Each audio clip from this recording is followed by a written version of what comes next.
ఇక అత్యవసర పరిస్థితులు ఎదుర్కొనేందుకు తూర్పు నావికాదళం సిద్ధమైంది. పూర్తి సన్నద్ధతతో ఉండాలని సన్ రైజ్ ఫ్లీట్ కు ఆదేశాలు జారీ చేశారు.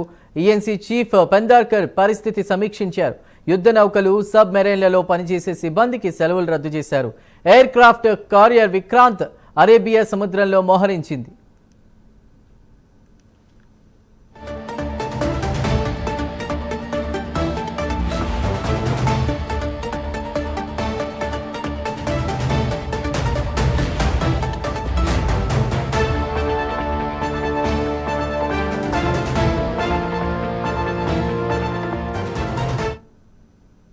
అత్యవసర పరిస్థితులు ఎదుర్కొనేందుకు తూర్పు నావికాదళం సిద్ధమైంది. పూర్తి సన్నద్ధతతో ఉండాలని సన్ రైజ్ ఫ్లీట్ కు ఆదేశాలు జారీ చేశారు. ఇక దీనిపై పూర్తి సమాచారం అందించడానికి మా ఏపీ డిప్యూటీ ఇన్పుటేటర్ వాసు సిద్ధంగా ఉన్నారు. లైవ్లో వాసు.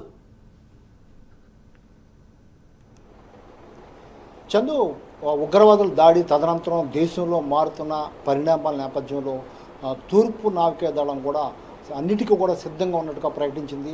తూర్పు నావికాదళం ఇక్కడ ఉన్నటువంటి సముద్ర తీర ప్రాంతం అంతా కూడా గతం నుంచి కూడా థ్రెట్లోనే ఉంటుంది.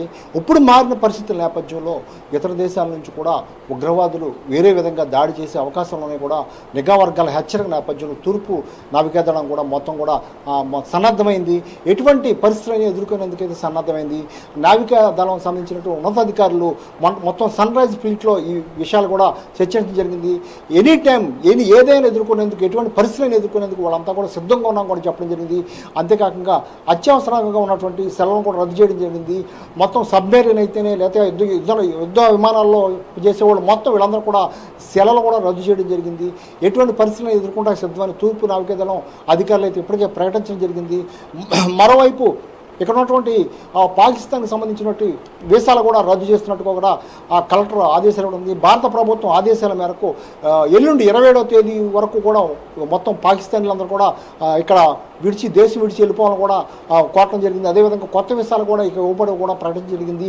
ఈ మేరకు కలెక్టర్ కూడా పోలీసులకు కూడా ఆదేశాలు చేశారు. ఎవరెవరో పాకిస్తాన్లో, ఎందుకంటే ఇది మొత్తం నావికాదళం అయితేనే లేకపోతే త్రిదళాలు అయితే మొత్తం ఉత్తరాంధ్రలో విశాఖ చాలా ముఖ్యమైన నగరము. మొత్తం రాష్ట్రంలోనే ఏపీ రాష్ట్రంలో మొత్తం ప్రధానమైన నగరం. వివిధ దేశాలు, వివిధ రాష్ట్రాలు సమ్మేళనంతో ఉండే మన నగరం. ఇక్కడ పాకిస్తాన్లో కూడా చాలామంది కూడా నివాసం ఉంటున్నారు. వాళ్ళందరూ కూడా గుర్తించమని ఇప్పటికే కలెక్టర్ ఆదేశాలు ఇవ్వడం జరిగింది. పోలీసులు కూడా అందుకు తగినట్టు ఏర్పాట్లు కూడా చేసుకుంటున్నారు. ఎక్కడెక్కడ ఎవరున్నారు అందరూ కూడా ఐడెంటిఫై చేస్తున్నారు. ఎల్లుండి కల్లా మొత్తం ఏపీ రాష్ట్రం దేశం విడిచి వెళ్ళిపోవాలని కూడా వాళ్ళు కూడా చెప్పడం జరిగింది. అదేవిధంగా సముద్ర తీర ప్రాంతంలో కూడా అప్రమత్తంగా ఉండటం జరిగింది. ఎటువంటి అవాంఛనీయ సంఘటనలు ఎదుర్కోవడానికైనా సిద్ధంగా ఉన్నా కూడా అధికారులు అయితే తూర్పు నావికాదళం మొత్తం అధికారులు ప్రకటించడం జరిగింది.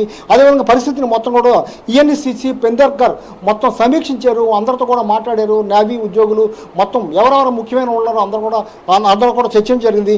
ఇప్పటికే అరేబియా సముద్రం మోహరించినటువంటి ఎయిర్ క్రాఫ్ట్ కారియర్ విక్రాంత్ ఇప్పటికే మోహరించింది. ఈ నేపథ్యంలో ఇక్కడ తూర్పు నావికాదళం చాలా కీలకమైంది. ఇక్కడ ఉన్నటువంటి సముద్ర తీర ప్రాంతంలో తూర్పు నావికాదళం చాలా ముఖ్యమైన. గతంలో కూడా చాలాసార్లు కూడా ఉగ్రవాదుల నుంచి థ్రెట్ ఉంది.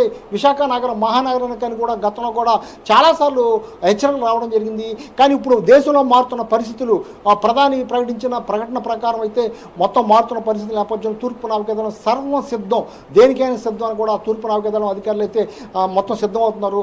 ఈ పరిస్థితుల్లో మొత్తం అక్కడ నిఘా వర్గాలు కూడా ఇక్కడ ఉన్నటువంటి ఎయిర్పోర్ట్ అయితేనే, పోర్ట్లు అయితేనే ఎక్కడికక్కడ కూడా అప్రమత్తం చేశారు, తనిఖీలు చేస్తున్నారు.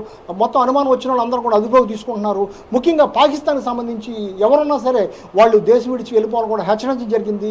మొత్తానికి ఏది ఏమైనప్పుడు కూడా మొత్తం ఎటువంటి పరిస్థితులను ఎదుర్కొనేందుకే తమంతా కూడా సిద్ధమైన నావికాదళ అధికారులు అయితే ప్రకటించారు. Chandu, right, thank you Vasu.